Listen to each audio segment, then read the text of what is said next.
The arrival of the Galactic Union was falling apart piece by piece as the war dragged on. The enemy called Cordain moved like a shadow across star systems, leaving only ruins behind. No treaty worked, no defense line held, no command center survived. For more than a few months, the Union had strong fleets and many species fighting together, but nothing seemed enough. The Council finally made a choice they had avoided for decades. They turned to Earth. Earth had once been considered too dangerous, too violent, too unpredictable. Its people had evolved in chaos, learned through war, and survived through sheer force of will. After first contact, many alien nations had voted to keep Earth isolated, fearing what would happen if humans entered the galactic stage. Earth agreed with quiet understanding and returned to silence. Now silence was broken. A message was sent, a request for military assistance. But Earth did not send. Ships did not send armies. They sent one man. A human who had no rank, no titles, no medals on his chest. He was known by whispers in backrooms across Earth's military world. Some called him Instructor, some called him Ghost, others called him Death with Orders. No one used his real name, not anymore. He arrived on the Union's central base orbiting a war-torn planet in Sector 9. The base had thousands of alien officers, soldiers, engineers, and diplomats. All stared when the small Earth transport ship docked. No escort, no weapons platform. Just one man in black gear stepping out with a calm walk and a cold look in his eyes. The first to greet him was an officer named Relor from the Callan species, tall and sharp, scaled with 4 eyes and a nervous voice. He tried to offer protocol and welcome speech, but the human only raised one hand. No need for greetings. Tell me where the frontline units train. Relor hesitated, then gave directions. The human walked past him without another word. In the training zone, a group of fresh recruits from 3 different species were sparring with stun blades under soft gravity fields. The instructor stepped in without warning, removed his coat, placed it on the ground, and entered the ring. You train for war like dancers practice for a stage. Soldiers stared confused. One stepped forward and asked who he was. The human pointed to the edge of the ring. Remove your training rules. Fight me like you would fight death. No one moved. He took the first step, lunged, and dropped the first recruit with 1 hit. The next tried to react but found himself on the floor before he could blink. In less than 10 breaths, all were down, holding ribs or gasping for air. Supervisor of the area ran in shouting, but stopped short when the human stood over the fallen group. They follow your orders, but they are not ready. They are soft-shaped by peace, trained by cowards. You cannot win against the Cordain like this. The next day, he was officially placed as a combat instructor for elite units. Though no one dared to question who approved it, his methods were not like anything the Union had seen. He broke formations, changed weapons routines, forced squads to train in heat, cold pressure fields, gravity shifts, darkness, and sound storms. He removed safety protocols and told them to bleed if they wanted to live. He spoke little, observed much, and corrected without warning. Mistakes were punished, not with words, but with real challenges, the kind that pushed the body until it failed, and then demanded more. Soldiers began calling him monster behind his back. Some said he never slept. Some said he had no fear. Some said he once trained soldiers who could kill a tank with their bare hands. One commander tried to remove him through official channels. A review board was formed. The human was called to explain himself. He entered the hall, stood still, and spoke in a flat voice. You brought me here because you are losing. I was not sent to be kind. I was sent so you survive. One of the counselors objected, saying there were rules to follow, laws to respect. The instructor turned his head slowly. War does not follow rules. The enemy does not wait for your law books. The board dismissed him with tension hanging in the air. But they did not remove him. They feared what might follow. Soon, alien squads trained under him began to change. Their movements sharpened, their response time improved, their discipline became fearsome. Even old veterans began to watch his drills from a distance. But not all accepted him. In the barracks, whispers grew louder. One tall soldier named Trill'Ax from the Yalin species finally challenged him during evening drills. He stepped forward, growled, and raised his fists. "You treat us like slaves. You are not our leader. You are not even one of us." The human looked up, said nothing, and stepped forward. No stance, no warning. The fight lasted 6 seconds. Trill'Ax hit the floor hard, eyes wide, trying to breathe. The human stood over him, calm as ice. "I do not lead you, I prepare you. If that feels like pain, then remember the Kordane will not be this gentle." He walked away, leaving silence behind. The next morning, Trill'Ax reported early for training, first in line. The base began to change in quiet ways. Soldiers trained harder, walked straighter, spoke with more focus. When they passed the human, they did not speak. Some nodded, others avoided his gaze. He became a presence, not a person, like a shadow cast over. The camp war reports showed increased survival rates in units he trained. Small battles turned into victories. Scout missions stopped, ending in silence. Someone from high command wrote a message to Earth asking if they could send more like him. The reply was short: "You only needed one." Humans sat alone most nights, watching old battle logs, reviewing footage, marking flaws in alien tactics, and redrawing plans with strange patterns no one else understood. When asked why he did this, his reply was always the same: "Because the enemy studies you.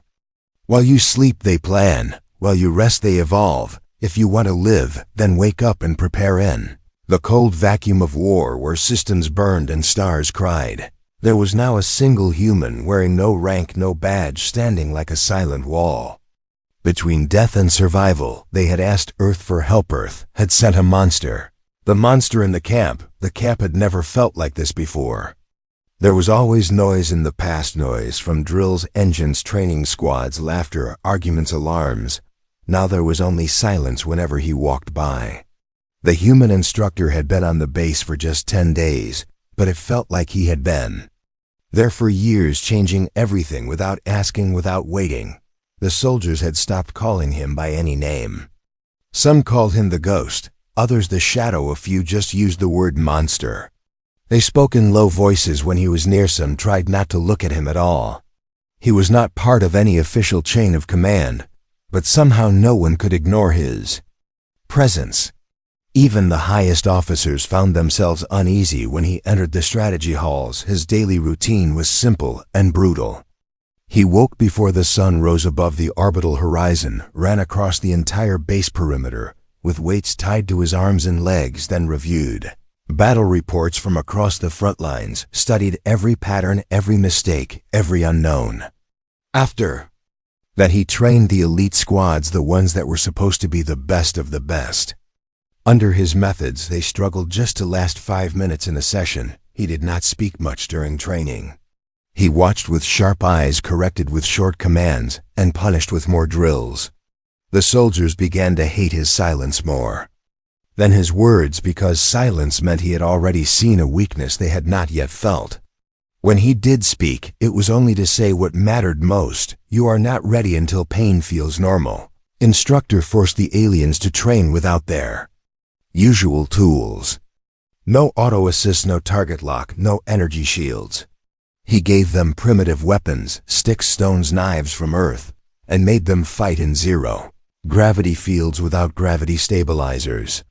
They learned to fight in the dark with sound alone, to crawl through heat tubes with their suits turned off, to survive cold chambers with nothing but breath control. At first many failed.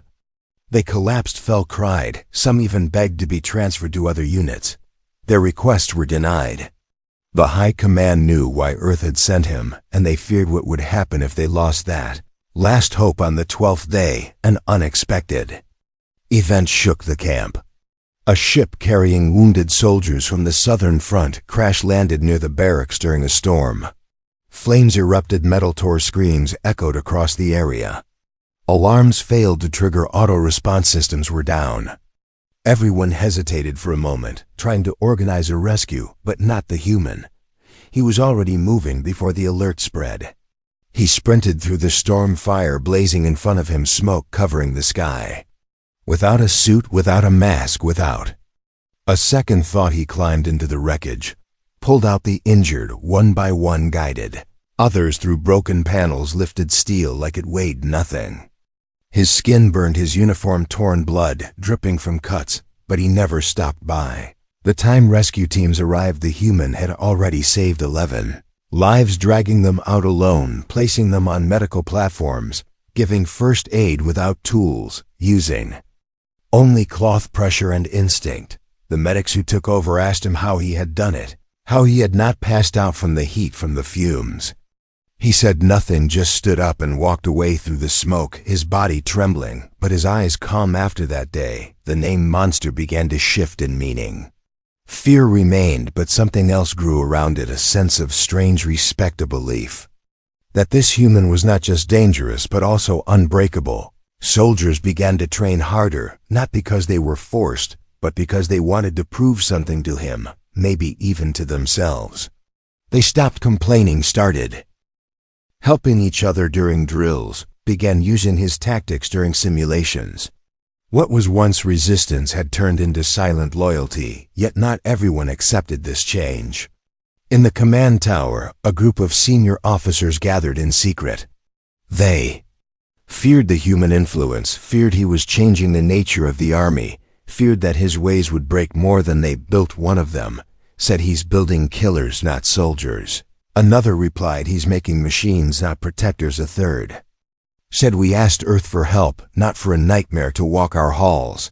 Still none dared to confront him directly. Instead, they sent a message to the Outer Council, requesting an urgent evaluation. They wanted to remove the human officially, quietly, before his presence became permanent. Meanwhile, the human continued his work, unaware, or perhaps uncaring of the whispers rising against him. He focused only on the next challenge, the next weak point, the next lesson. On the 10th day, he gathered all elite squads for a night drill. The ground was soaked with cold rain, the wind was sharp, the sky had no stars. He stood in front of the group, without armor, without gear tonight. You will fight without light, without sensors, without warnings. You will fight like your enemy fights, from the shadows, with fear, with chaos. He vanished into the darkness seconds later. And then the exercise began. What followed was not a drill, but a test of survival. The squads were hunted through the forest by their own instructor, ambushed with traps, surprised with silent takedowns, forced to defend in total confusion. Some never saw him coming, they only heard the sound of leaves, the sudden pressure on their necks, the voice in the dark. Dead reset. The exercise lasted 3 hours. Only 2 soldiers managed to avoid being tagged by the instructor. When the night ended, he walked back into the clearing, drenched in rain, calm as ever. Those 2 survive in real combat. The rest die faster than you blink. He looked at them all, not with hate, not with anger, but with a cold fire that burned without words. Train again. Tomorrow will be worse. Squads dispersed, silent, wet, breathing hard, some in pain, others just shaken.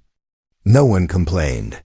No one dared in that moment. They all knew this human was not just training them. He was reshaping them, breaking them down to rebuild them into something new, something dangerous, something ready, and deep in their minds each of them accepted the same truth. He was a monster, but he was their monster, and the galaxy would never be the same. The first battle, it began with a distress call. A small outpost near the red moon of Velka had gone silent. No signals, no sensor pings, just a black hole of communication where once 300 soldiers stood strong. The Cordane had moved to the outer rim faster than expected, and this outpost was now in their path. Union Command reacted slowly, caught in debate, unsure whether to send backup or wait for more data. But the human did not wait. He walked into the command hall uninvited, stood before the map with cold eyes, and pointed at the location. "They are already dead or dying.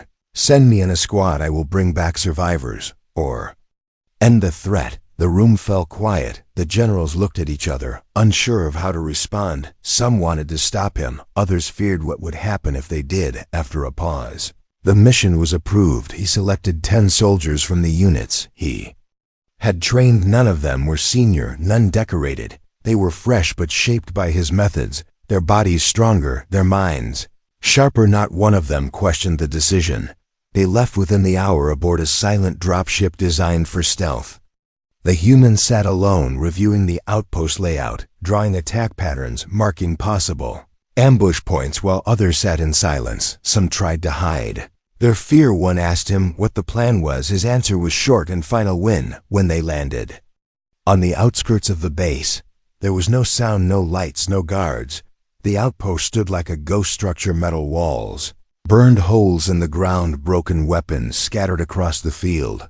The human gave no speech. He signaled with 2 fingers, and the squad spread out, moving like shadows. No heavy boots, no loud commands, just motion and silence inside the base. They found the first signs of slaughter. Bodies lined the walls, charred, sliced, torn. No pattern, no mercy. The Khordane had used close combat, something rare for them, which meant they wanted to make an example. The squad moved deeper through the hallways, covering blind spots, clearing rooms using the training he had burned into their memory. Then they heard movement, fast scraping against the metal floor. The human raised his hand, then pointed to the ceiling. The squad lifted their rifles, but he stepped forward without a weapon. A Khordane scout dropped from above, claws extended, eyes glowing. But the human moved faster. He ducked under the strike, caught the creature's arm, and twisted the joint with a crack, then slammed it into the wall hard enough to break the surface. Looked at his squad. Now you understand, speed means nothing without control. They moved forward, finding more enemies, 5 in one hall, 7 in the next. But the human never waited. He led every charge, used the environment as a weapon, fought like he had lived inside this base for years. His squad followed without fear. They moved as one unit, acting on hand signs, not words, striking with precision they had never known before. The Khordane began to fall back, their numbers higher, but their tactics predictable. They had not expected resistance here, not like this. The human set traps in places the enemy would never expect, under staircases, behind power cores, inside ventilation shafts. He rigged fuel cells to explode when enemies crossed certain lines. He used bait and silence to draw them in. Every move was sharp, not a single bullet wasted, not a single breath taken without purpose. Then they reached the command room, sealed from outside with thick metal, no access ports, no control panel visible. The human placed his hand on the wall, listened for vibrations, then took a metal rod from the floor and struck 3 specific points.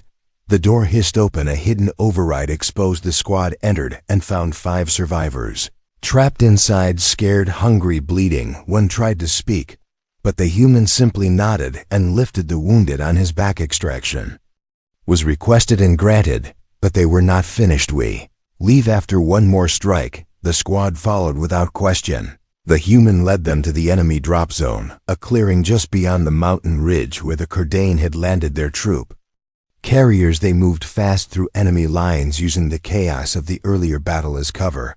The plan was not to fight, but to send a message. They planted explosives on fuel tanks, communication towers, and navigation systems.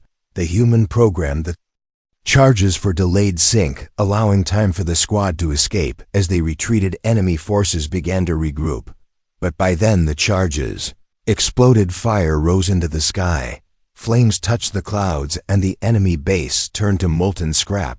The squad returned to the Union base, silent but alive, carrying the wounded and bringing news of victory for the first time in months. The Galactic Union had reclaimed territory without massive loss, without retreat reports spread across systems. Fast officers spoke in hushed tones. Soldiers exchanged glances when the human walked by. Some nodded with respect.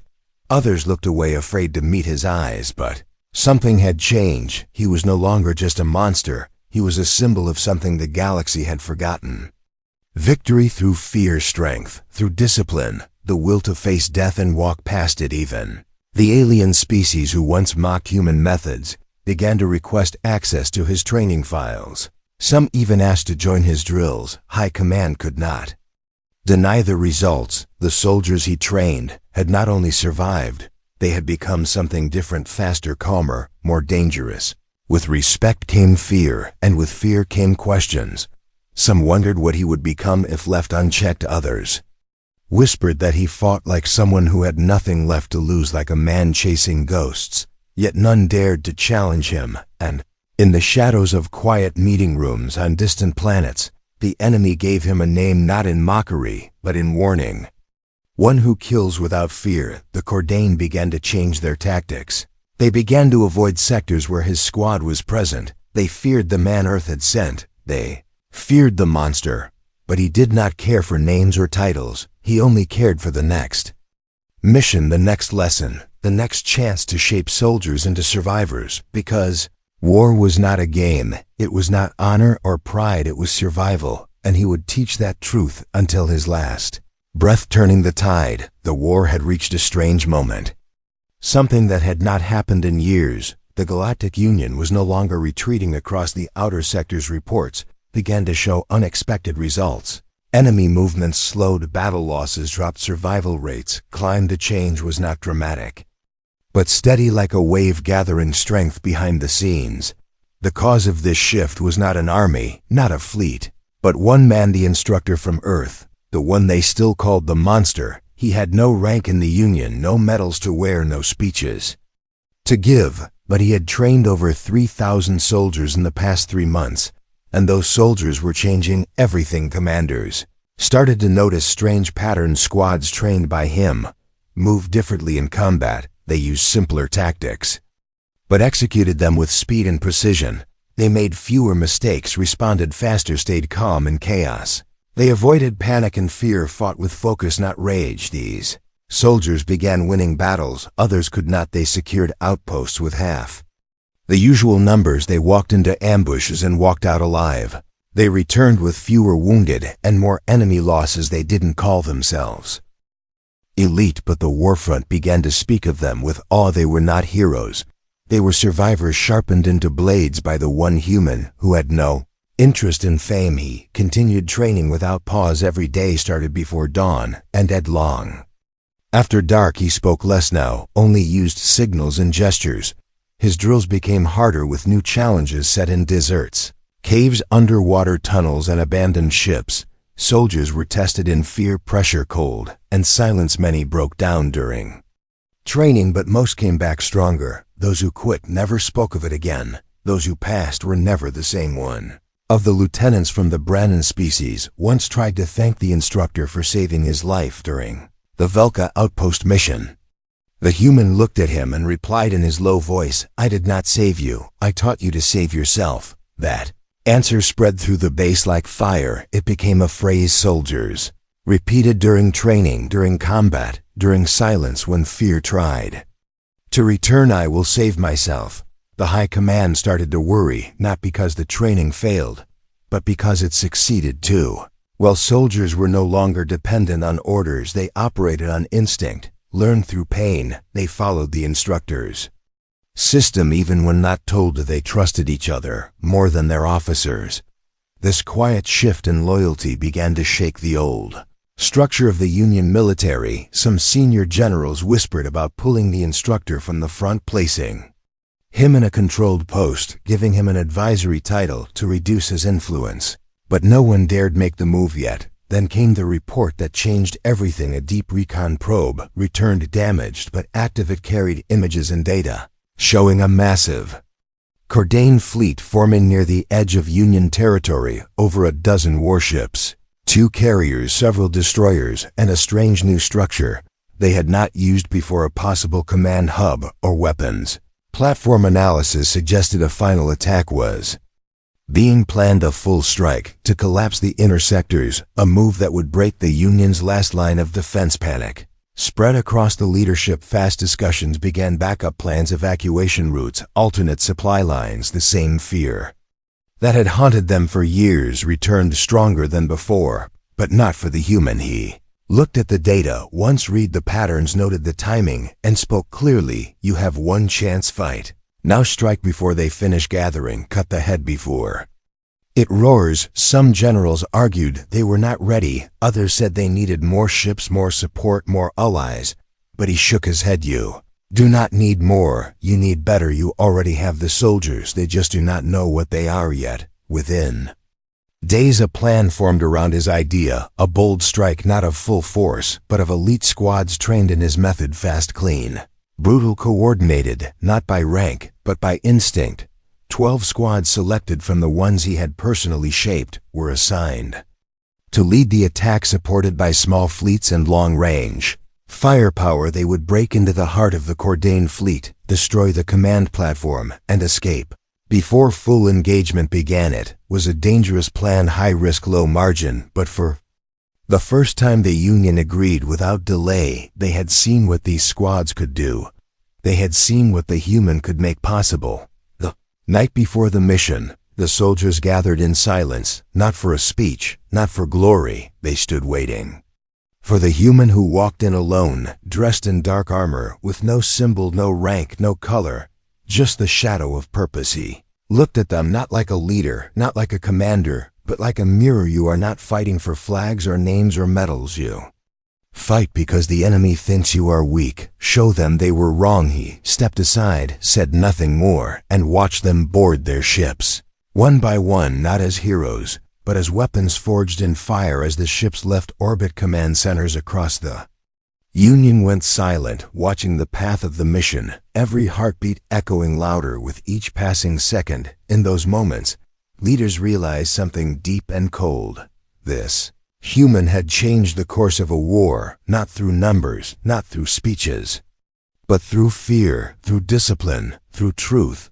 The fear he once inspired had become strength. The silence he carried had become resolve. The pain he gave had become armor. And if this mission succeeded, it would not be because the Union had grown stronger, but because one man from one planet had refused to let them die as they were. He had made them fight. He had made them survive, and now the tide was turning, because the monster they had feared had become their final hope, the last stand. The fleet moved through silent space, engines humming like whispers in the void, weapons, armed soldiers ready. The stars around them watched without blinking. The final mission had begun. The Cordain were preparing for their final strike. But before that could happen, the Union had decided to strike first. At the heart of this mission stood the human instructor, the one still called the monster, not because of cruelty, not because of madness, but because he had become something more than a soldier, something beyond fear, something that pushed others to walk through death without looking back. 12 squads trained under his command flew toward the storm, each one carrying scars, not just on their bodies, but inside their minds. Scars shaped by his lessons, by the pain he made them endure, and the strength they found in surviving it. They had no music playing, no victory banners, no final goodbyes, only the sound of their own breath and the calm voice of the one who had taught them to live when the galaxy expected them to die. As they approached the enemy fleet, signals jammed, sensors dropped, shadows moved across the radar. The Cordain had seen them coming, but they were not retreating. They were waiting, ready for a slaughter they believed they could.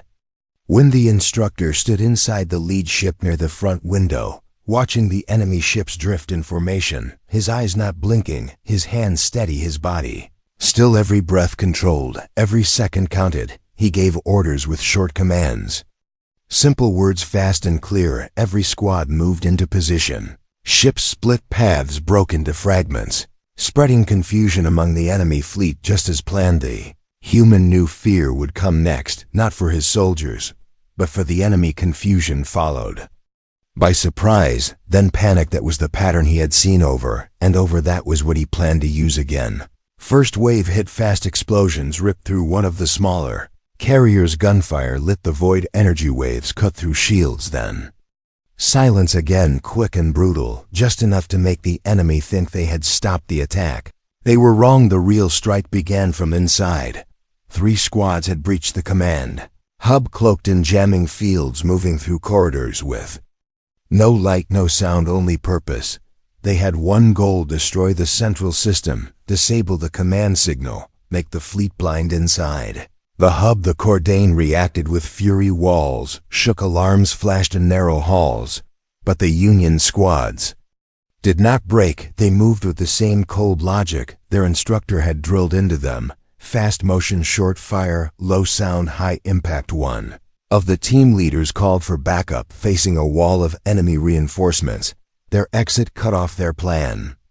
At risk, but before they could fall, a figure stepped through the smoke-black armor, scorched eyes burning with calm rage, fists raised without hesitation. Instructor had arrived not as a commander, not as support, but as the blade that cut through. Everything he moved without fear, without rest, every hit clean, every shot exact. Enemy tried to stop him, but failed. He pushed through like a force of nature. His presence alone shifted the balance. The trapped squad broke free, the charge placed. Near the core, the countdown began. As the structure trembled with incoming fire, the human looked at the team and gave the signal to leave. He stayed behind holding the last hallway. As the others ran back through the wreckage, he stood alone facing the last wave of Cordain, eyes sharp, breathing slow, ready to finish what he started. When the explosion came, it was not just fire, it was light and silence. Together, the command hub vanished, turned to dust. The enemy fleet staggered, blind, deaf, lost. In the chaos outside, the Union forces struck with precision, targeting ships without direction, weapons without control. Their attacks landed like thunder, every impact a sign of the turning tide. The Cordain began to fall back. Some tried to escape. Others fired wildly, but the battle was already over. Their formation shattered, their command gone, their strength broken. Union had won not with numbers, not with superior ships, but with will, with skill, with one man leading a force shaped by pain. In the aftermath, search crews found the debris of the command hub. Nothing remained. No trace of the instructor, no signal, no beacon, only fragments of armor near a sealed door, his final stand. Carved into steel, some said he had died holding the line. Others believed he had escaped through hidden paths, returning to Earth in silence. None could prove either version, but all believed one truth. Had finished the mission, he had ended the fear across the galaxy. Stories spread, soldiers told of the monster who taught them to survive, who walked into fire without flinching, who changed an army with no rank and no name. The Union command issued a statement honoring the unknown human, Instructor calling him the turning point of the war, the shadow who saved them all. No photo was released, no medal given, no ceremony held, because there was no one left to receive it. But in the camps where soldiers trained, his methods remained, drills built in his image, words spoken in his tone, fear replaced by purpose, pain embraced as fuel. A small plaque was placed near the main hall of the central base. It held no name, only a sentence carved in stone. They sent a monster, and he gave us our future. And so the galaxy moved forward, not in peace, not in comfort, but with strength born from fire, forged by a human who never asked for thanks, never waited for praise, never cared for anything except the mission. And the soldiers who walked behind him carried his legacy not with pride, but with silence, because they knew the truth. He was never a monster, he was the standard, the end.